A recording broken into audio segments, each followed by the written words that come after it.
Aqui também nos diz que a cólera são as emoções. E Emmanuel nos diz que a cólera é uma força incontrolada, desorientada, como um carro desgovernado. Que se nós não conseguirmos controlá-la e transformá-la, ela acaba nos trazendo grandes prejuízos. Porque a descarga de adrenalina, quando ela é muito forte, quando a gente está nesse estado de ira, de raiva, a gente recebe essa descarga da adrenalina. E ela é boa, ela não é ruim. A raiva também não é ruim. O problema é como nós usamos ela. Porque ela pode, de uma maneira negativa, fazer com que a gente saia por aí cuspindo fogo, ofendendo, magoando, fazendo bobagens que podemos nos arrepender pro resto da vida, mas também ela pode nos ajudar a gente sair daquela inércia, daquele sossego, daquela vou deixar a vida acontecer, vou deixar a vida me levar. Às vezes, quando alguém nos desafia, que a gente possa ver o lado bom disso e tentar mostrar o nosso melhor, que esse desafio seja, que a gente possa usar esse sentimento quando vem aquela raivinha ali, para dizer assim, não, eu vou mostrar para ela que eu sou melhor, que eu sou muito mais que isso. E também eu trouxe aqui para a gente, deixa eu olhar aqui para eu lembrar, porque foi tanta... aqui, ó, o problema não é o sentir a raiva, isso todos nós sentimos, todos nós já trazemos as nossas inabilidades, as nossas má tendências no nosso espírito. Mas quem decide botar isso para fora é nós. Nós que decidimos se vamos ser bravos, raivosos, orgulhosos, se vamos ser mais resiliente, mais paciente, isso cabe a nós. Todos nós saímos do mesmo ponto de partida e dentro do nosso conhecimento, da nossa evolução, do nosso conhecimento espiritual, a gente decide o que quer fazer com isso. Então aqui ele diz que o problema não é sentir a raiva. Isso todos nós sentimos, porque estamos aqui na Terra e vamos sentir. E sim, não deixar que a raiva nos domine e faça ninho em nosso juízo, que é carregar aquele lixo na nossa alma.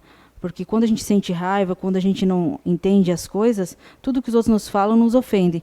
E às vezes a gente acaba não conseguindo perdoar as pessoas que estão ao nosso redor. E a gente não perdoando e também não se perdoando, a gente acaba carregando lixo.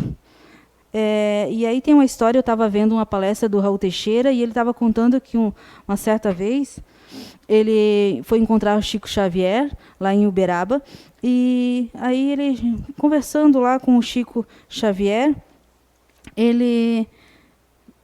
o Chico Xavier falou para ele assim que tinha um colega dele que estava triste, né, que estava magoado pela maneira, pensa nós, o Chico, uma pessoa tão pacífica, tão tranquila, ele falar algo que possa ter ofendido e magoado alguém. E aí ele conversando lá, ele contou que uma certa vez, ele conversando, ele falou alguma coisa que acabou ofendendo, magoando esse irmão. E aí ele ficou triste porque passou uma semana. É como se nós estivéssemos aqui na casa espírita. De repente eu vou lá, falo alguma coisa, você não entende, se magoa, às vezes você não estava num bom momento, não entendeu, não foi a minha intenção. Eu sempre falo que a minha maneira de falar é o que acaba me prejudicando. Eu tenho que me frear, me policiar mais.